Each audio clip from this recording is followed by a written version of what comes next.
being in those sorts of the workshop environments, the factory environments, you don't really get much interaction with customers. It's always the office person, the boss, the manager, whoever. They're predominantly dealing with the customer. All you get is a job card with a list of whatever has to be either checked over, fixed, serviced, whatever it may be. And then you pretty much write down your little story on the job card, what's been fixed, what needs to be fixed at future dates. Like you might say, okay, your brakes are due. They might have 30% wear left. You say, okay, well, I estimate the time to be, depending on how much they drive, it might be 4 months down the track. You're going to need your brakes serviced again. Do you want them done now? That sort of thing. It's just all gets put on the job card and that's it. That's see you later, car. Next. Yeah. So treated like one on the production line. Pretty much. And most cars now, it's you're only a glorified parts fitter. You don't really fix much anymore. It's pretty much spin on a filter or do oil, do your checkovers. If there's anything like engine check lights, like modern cars, it's just plug the computer in, plug the scan tool in, and it will tell you, oh, this sensor's bad. Okay, change the sensor out. Yep, done, fixed. There's no pull something apart, physically get in there, repair what's broken, put it all back together. It is what it is, really. What would you consider a modern car these days? Are we talking last 5 years, last 10 years? Oh, look, Is it more about the equipment that's on it? Probably it'd be a bit of both of those. Where in that the equipment that whatever the car is equipped with, but also too in time frame. I'm talking 10 years, maybe 13 years tops, sort of thing. That's what I'd probably consider fairly modern current stuff. And I mean, you've got your brand new or within the last year or two, and now with the push for the EVs and all that, it's you're not really a mechanic. You don't really need to be a mechanic anymore, so to speak. You're more of an auto electrician than a mechanic because they've got so many computers and different systems that each computer operates. Like you might have engine computer, engine management. Then you've got another transmission management for the automatic transmissions. Then you've got a body control module, which is another computer which operates all your air conditioning, entertainment inside the car. Okay. You've got all the electronics, heated seats, all this stuff, electric windows. And then, tractors are even, like some of the modern tractors are even further along again. Like they've got like 4 or 5 computers in the bloody things. Like they operate not only the cabin, all the electronics inside the cabin.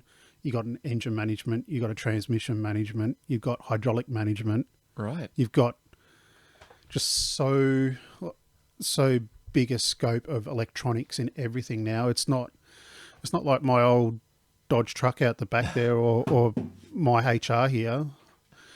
It's pretty analog. Like a small cardboard box, and I've got a little toolbox here. You can put that in the boot or under the seat or whatever. You break down within about 10, 15 minutes. You're back up and running again. Radiator hose goes, okay. Screwdriver, new radiator hose, done. Like it's a 5-minute job. I think it'd take you longer to find water or to top up the radiator, But a lot of these modern cars, it may allow you to go, when it goes into limp mode, to travel very slowly to somewhere where it's safe. But most of the time it's a tow truck job.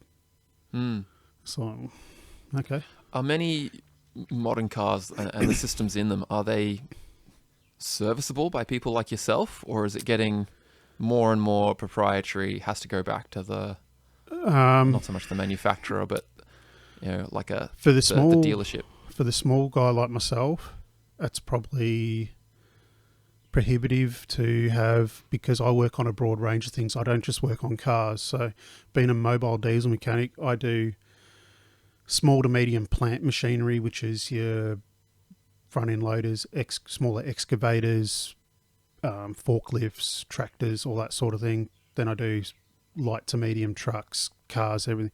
So you can't really have a computer or if you do, it's like $15,000, $20,000 in one hit, and then you got to. Sometimes it's it's a subscription for the programs too, which is however much per subscription. Subscription to drive your vehicle. Yeah, there are. It's the computer programs to get into fixing bits and pieces on it, or getting into diagnostics, I should say. But I thought you were talking about subscriptions to there operate the machinery. From what I have heard, there are some subscriptions. I think John Deere is in their larger, I think over in America, there's some bits and pieces that if you get a subscription, it will unlock little bits and pieces in your little control touchpad thing in the cabin that you can either increase the power or do other bits and pieces. But yeah, no, when was it? It's a little while ago now. I was watching just something come up in my YouTube feed, and there's this guy calling out John Deere or one of the other big tractor manufacturers over in the States saying, hey, my computer does all this, and all you got to do is plug and play, whereas it's a one-off fee, whereas the big manufacturer, it's going, no, you got to pay for this every year. I think it was for the... I think it was for the satellite navigation, because it has, not that I really play with all the big stuff, like the big broadacre farming tractors and all that sort of stuff, but because you got soil compaction and all that sort of stuff, what they do is when they plough a paddock or a field, whatever you want to call it, each year when they plough, it's all using satellites and all the other stuff, and the computer pinpoints where the tractor is at any one time on the property, and will say, okay, let's move it over half a metre. And then next year it will be move it half a metre back the other way. That's just all for compaction and soil compaction and all that sort of stuff. So look, it does not surprise me. There's probably Tesla and all the other electric EV cars that you probably unlock modes, or it's like playing a bloody video game. You unlock a mode and oh, look, my car does this. I find it really concerning, even the idea that things can be changed remotely by the manufacturer. Yeah. For instance, I heard of, I think it was again in the US, there was some kind of disaster, and Tesla upgraded everybody's cars for free, but only within a certain range of the disaster zone.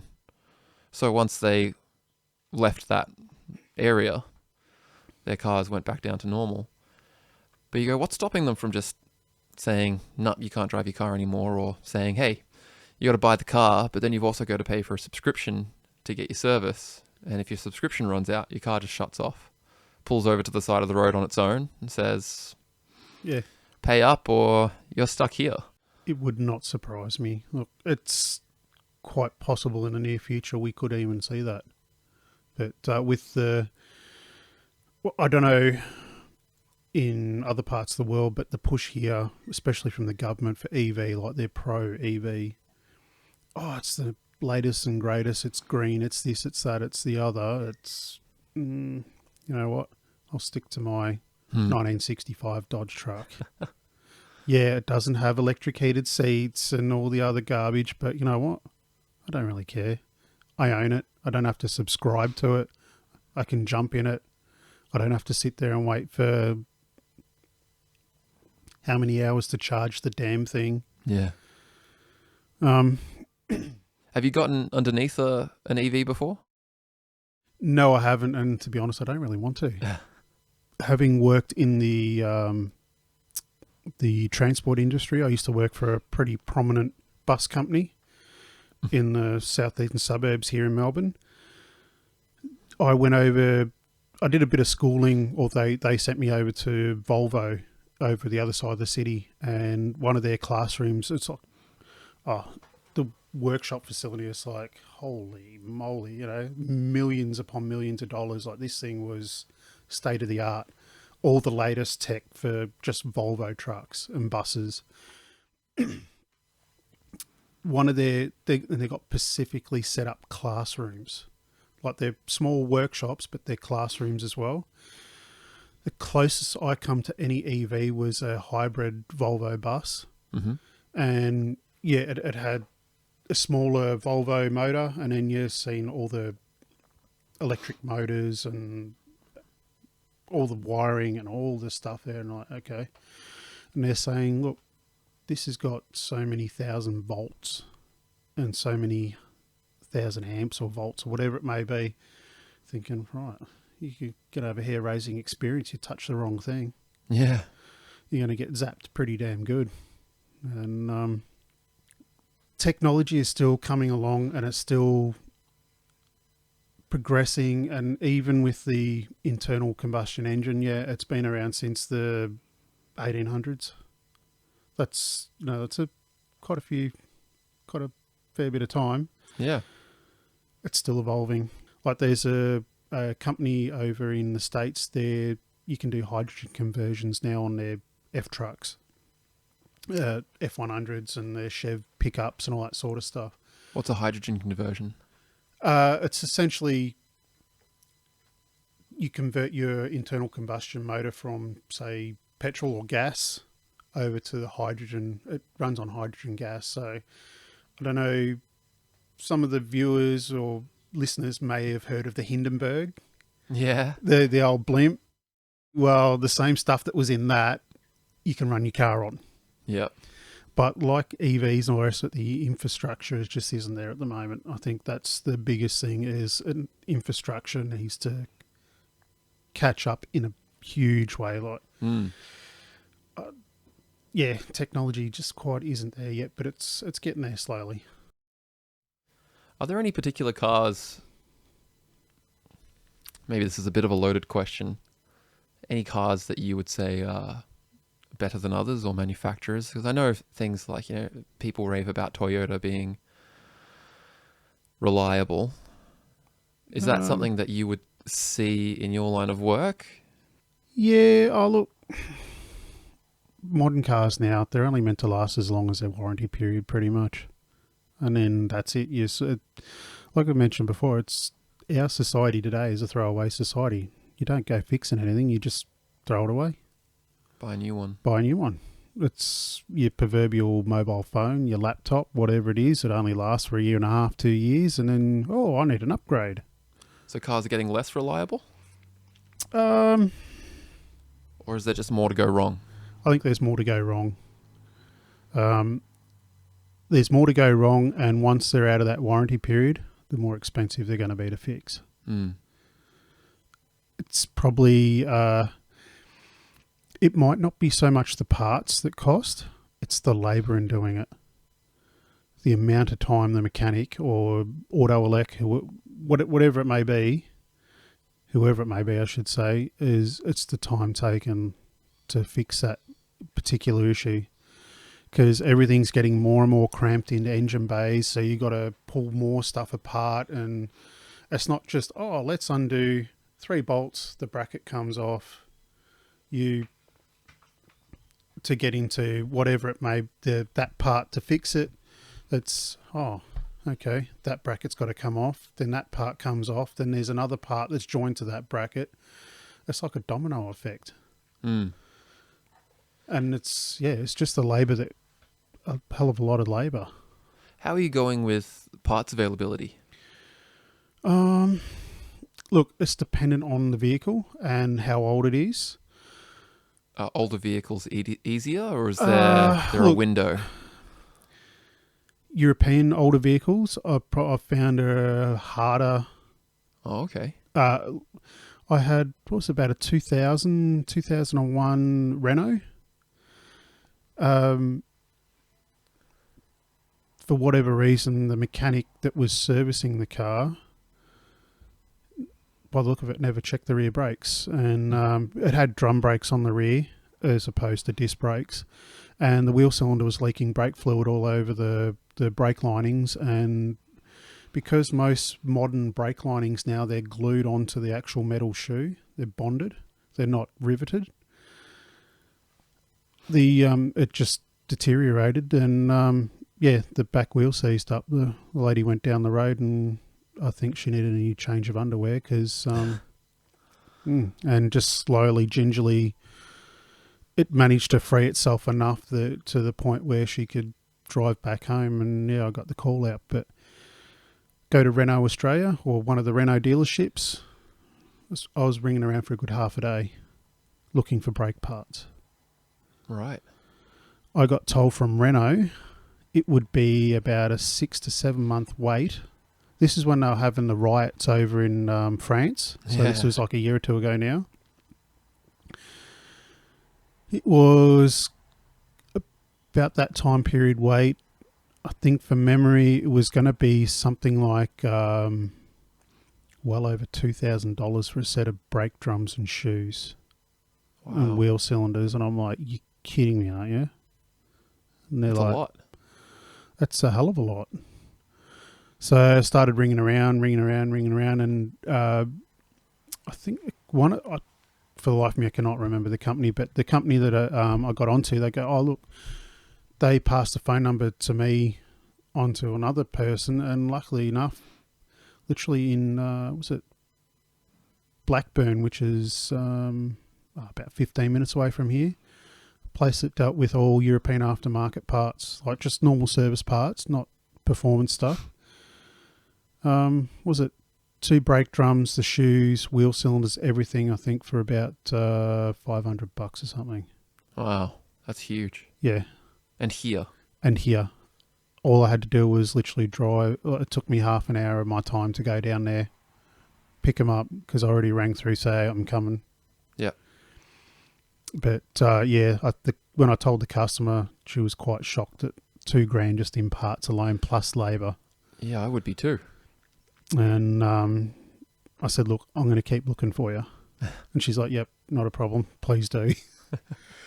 But there's a lot of online part stores that you can get a better price on parts, fairly quick delivery. Like I've had parts that I've ordered from Queensland and Sydney rock up within a day or two, yet I've ordered parts from in Melbourne somewhere and it's taken well over a week and a half. Go figure. Yeah, go figure. Or you go to one of the local parts places, and no offense to the people on the counter there, because they're just kids. Most of them are just kids. They're uni students, whatever. They're there for a wage. They're doing what they got to do. They're living. Yeah. If the computer doesn't say it's on there, the computer says no. Yeah. It's like, I don't know. And it makes life a little bit more difficult. Like, there's been a few times where I've actually gone around the backside of the counter where they are, and I'm pointing out, no, you need that one, and I'm helping them get through the bloody... It's like, dude, I should be getting paid for this as a parts interpreter. And I'm just some dude coming in off the street wanting some parts. Order oil filter. Oh, I need a couple of parts. Yeah. Which model is it? What's the registration? Is it an automatic? Well, it doesn't really matter if it's an automatic or a manual transmission. It's all the bloody same. Yeah. So... how have you found aftermarket parts in terms of reliability? Is it worth paying for the official part, or can you get things just as good for less money? I've used a lot of aftermarket parts, and other than, look, I'll probably say a good 90% of the time they're on par, if not better than the... Better? Yeah, in some cases. If not, they're definitely on par, because... Put it this way, we've got laws and rules and all the other crap like any other country saying they've got to be to a certain standard. If they're not to a certain standard, well, you're not allowed to sell them. Quite in point of brake parts, like your brake pads and rotors and all that sort of stuff. They're needed on the car and they've got to be on point. Otherwise, if you ain't going to stop, you're going to have a bad day. Look, there have been some brand new parts whether it be aftermarket or brand name or the manufacturer, OEM, I should say. Yeah. Where you pull them out the box and they're stuffed from word go. They're a brand new part and they're buggered. And there's been more and more of that happening. Like they're just letting the standard slip. I've noticed that there's quite a few YouTube channels that I watch that they're calling out. They're going, hey, look at this part. Defective straight out the box. And they've had recalls and that. But look, I give my customers, a lot of my customers, they're on a tight budget like anyone, and I give them the choice. Do you want generic brand filters, for their service, or do you want name brand filters? And I found that literally all the time, 99.9% of the time, the generic filters are just as good as the brand name filters. I use generic filters on my cars every now and again when I don't have... So we've got a big heap of bills and we're a little bit short on cash, but the car needs a service. Well, I'll use a generic filter. Does the job. I mean, it's not... Performance parts might be a little bit more different in that they're performance orientated, whether they flow more air or they offer a better stopping experience or steering that makes the steering more direct, whatever it may be. It's sort of a little bit more again, but I mean, in terms of just general servicing and maintenance of vehicles, doesn't really matter too much, I don't think. It just depends on your budget. If you can get away with using a brand name filter and you're happy to do that, all good. But if you don't have the cash and a generic filter costs $20 less, and if they can do, say, $50 on a service, well, it's $50 on the grocery bill. They can go and get more groceries. Not that bloody $50 goes far anymore. No. You're lucky to get a grocery bag, like a crappy paper bag that doesn't last 2 seconds out the shop. It's got a couple of things in it and the frigging thing disintegrates. Yeah. Yeah, it's a bloody funny old world. It is funny. It is funny. So you run a YouTube channel as well? Yeah, I certainly do. Yeah. What kind of content do you post? It's automotive based. I try and keep it relatively broad in the scheme of automotive. So it's not just repair videos or modification videos, how to modify an intake system, whatever it may be. I do go out to car events, whether it be cars and coffee shows. When I can, I like to travel over to Heathcote, which is from where we are at the moment in Vermont. It's roughly around about 2.5 hours. It's about another half an hour out of Heathcote, but Heathcote Park Dragway. So I'm reasonably avid fan of drag racing and all that sort of stuff. So, and look, it's sort of frowned upon going to watch it on the street, but I won't go too far there. I have done a couple of reviews, like just small little tool reviews, that sort of thing. Not that I've really done much of it, but a little bit of fabrication, just light little bits and pieces. Like I made up a little radio fascia blanking plate because I got rid of the radio out of the Skyline. It was just a cheap Chinesium thing because the original radio left the chat as well, and it's like, I want to get some weight out of this thing, so like 3 kilos of weight out of the car is pretty good, ample. So I just, make up a nice little brushed aluminium plate and all that sort of stuff. Nice. The reason probably why I started the channel was if I could help somebody out. It's like, yeah, great. If I can help heaps of people out, it's a way of getting out there. And I've had plenty of people say, oh, thanks, mate, that helped me out, or they've asked questions, and it's not just in Australia alone, it's all over the world. And I'm like, really? That's coming from the Philippines or from the States or Europe? And I'm like, whoa, okay, that's getting out there a little bit. It's, and I think too, also why I've got the YouTube channel is more to keep myself motivated too. Because after working on everyone else's stuff, you're like, "Yeah, I can't be bothered, or I'll leave that." So it keeps me motivated every week to put out a video, even if it's only something small. Yeah. So, yeah. What's the name of the channel? Pushrod TV. Pushrod TV. Yeah. Okay. And we'll put a link to that channel in the description of this video. Yeah, no worries. I wanted to ask, you've called your company Bouncing Betty's 6 Burgers. Bangers. Bangers, not burgers. We'll edit that out. Where'd that name come from? Bouncing Betty's 6 Bangers. I first came across that term. I was watching some war movie or something. I don't know if it was a World War II movie or something like. It was just something on TV, and it just sort of just stuck in the back of my head. It was, they used to call landmines Bouncing Betties. You stood on them, and then they'd spring up, they'd jump up, and then explode, sort of thing. All right. And the 6 bangers part is because I like stuffing around with old Holden 6-cylinders, and an old hot rodding slang term was 6 bangers. Now, the reason why I put those two together is because my HR behind me, being a pretty avid fan of the traditional hot rodding, all the 50s, 60s style drag race cars and all that sort of thing, I've turned my car into a class called the Gasser class. And the nose of the car sits nice high in the air because that was the technology of the time, and tyres and all that sort of stuff. I've called the car Bouncing Betty. Right. So, and being a 6-cylinder as well. And I thought, okay. But also, too, I wanted something different that stood out. Because you get, such and such as service centre, or such and such as mobile mechanic, or, it's just a generic. Whereas a lot of people, they get a bit of a chuckle out of it. And like yourself, you're having a bit of a giggle now,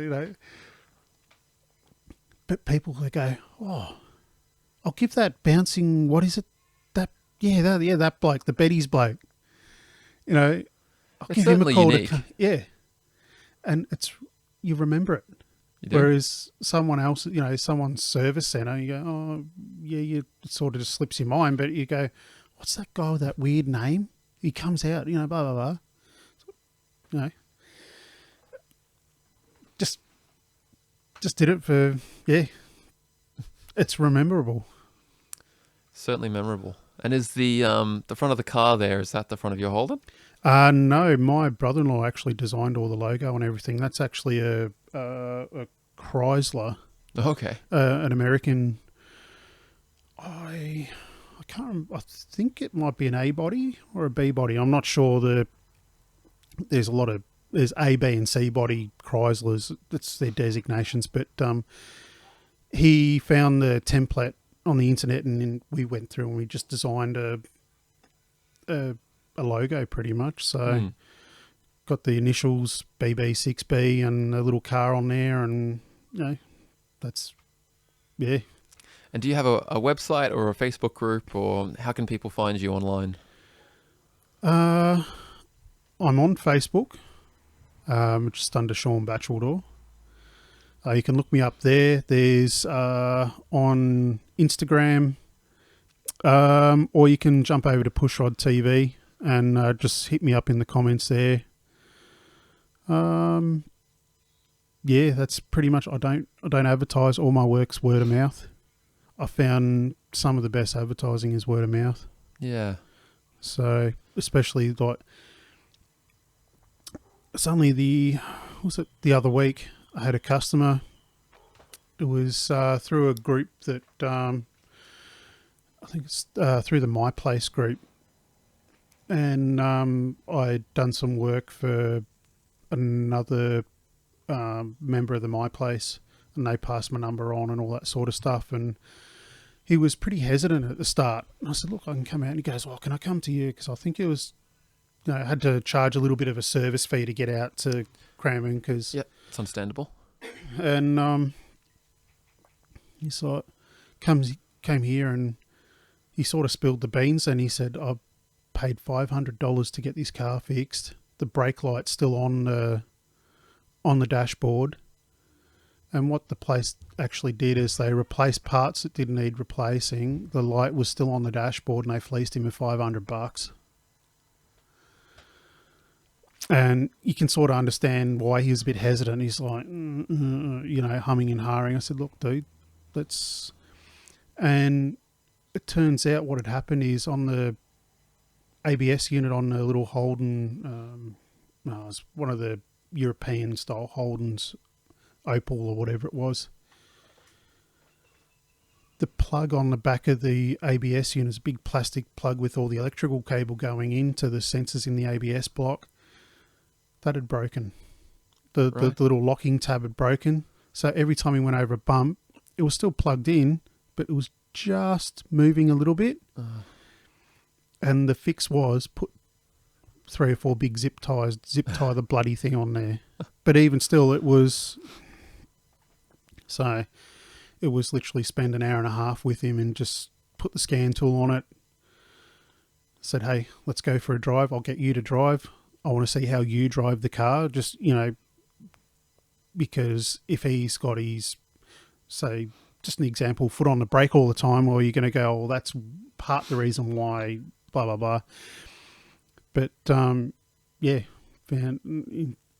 said, oh, look, can you fix it? I said, yeah, it's probably more of an auto electrical thing. Yeah. It's probably the best bet would be, but he goes, yeah, no worries. But he said, look, you've got an extra 6 customers now. So, yeah, long story short, like he was on the phone to his friend saying, oh, I'm at or a family member saying he was I'm at the mechanics, blah, blah, blah. You should come to him. So that's some of the best form of advertising. It's pretty cool that they're going, all right, yep, I'm going to bring all my family members here now. And that's what's happened with quite a few of my customers, because they've been ripped off, or they've found they haven't had a good experience with other mechanic workshops or whatever. Most mechanic workshops, they got high overheads, got guys they got to pay, so all they're wanting to do is get the car in and out as quick as possible. Yeah.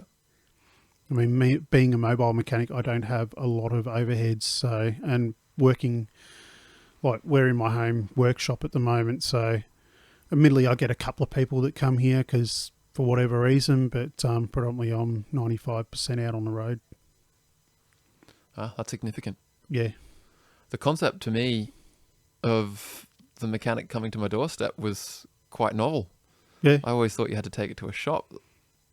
So it's really interesting that the COVID era was the catalyst for you stepping out on your own, given that I think a lot of people pick their mechanics like they pick their doctors, which is there are some who are fanatically loyal to their doctor regardless of the outcome, whether they're good or bad, and a lot of others who will go to any place as long as it's cheap and just follow whatever advice they're given.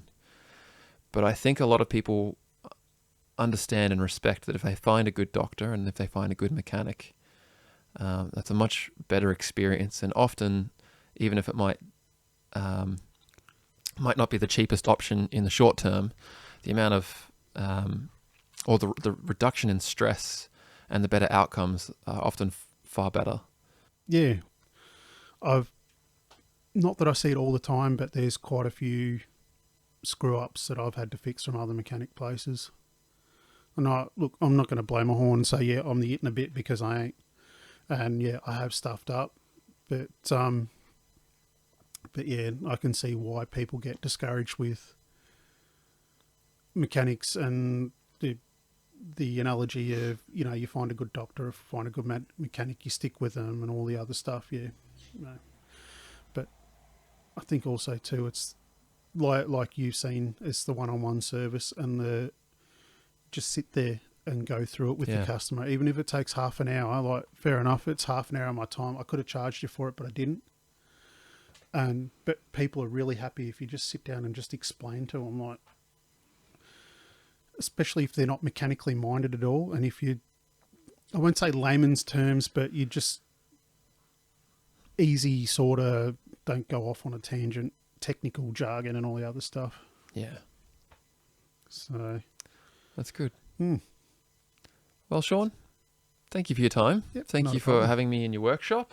Hopefully there's a few interesting things in the background for people to have a look at. I'm sure there's We've got plenty a of junk for them to have a look at. workbench over here with all sorts of power tools. Like, this is like be a candy store for anyone who's into collectibles. We've got a few things here behind the cameras that we can't really see, unfortunately. We've got did I see some vinyls, or was that me being wishful? No, they're probably magazines, but there is a record player there. All my records are sitting inside. So, but oh look, the two little garden sheds behind you, they're sort of like my little Aladdin's cave. I got a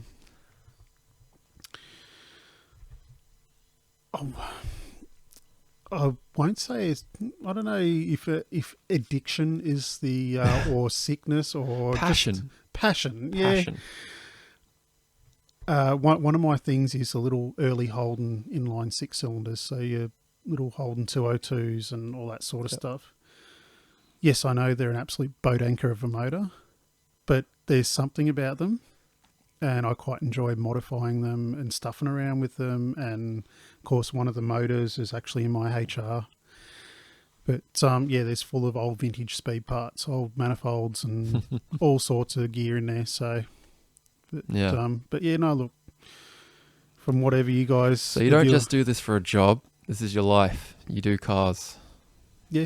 Oh, look, if you walk inside our dining room, there's a cabinet full of die-cast hot rods and all the rest of it. There's probably, I'd have to say, probably about 500 or 600 car magazines, hot rod magazines, vintage hot rod magazines,